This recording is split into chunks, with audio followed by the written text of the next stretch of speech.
WP police ভেরিফিকেশনের সময় যে ডকুমেন্টসগুলো তোমাদের লাগবে, প্রথমে তো তোমাদের নিজস্ব যে থানা আছে সেখান থেকে তোমাদের ডাকবে হ্যারিংয়ের জন্য। যে যদি না ডাকে তাহলে তোমাদের ফোনে SMS দিবে। আর তোমার জন্ম সার্টিফিকেট, আর মাধ্যমিকের অ্যাডমিট, মার্কশিট, উচ্চ মাধ্যমিকের মার্কশিট, অ্যাডমিট, আর কি বলো তো যে তোমাদের যে Aadhaar card, voter card, PAN card, এইসব জিনিস আছে। আর তার সঙ্গে তোমার যে কাস্ট সার্টিফিকেটটা আছে সেটা কিন্তু অবশ্যই লাগবে, যারা কাস্ট সার্টিফিকেট দিয়েছো। আর কি বলো তো যে রেশন কার্ড, জমির দলিল, যাদের জমির দলিল নেই সেই ক্ষেত্রে তোমাদের বাড়ির যে বসতিটা যে আছে সেইটা লাগবে।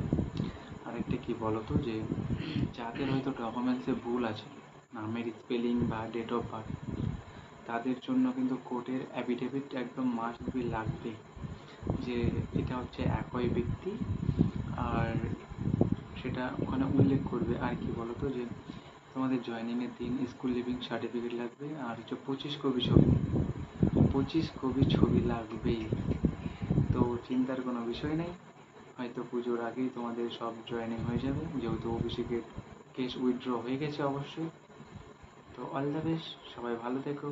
আর আমার ভিডিও যদি ভালো লাগে তাহলে অবশ্যই সাবস্ক্রাইব করে পাশে থেকো। টাটা।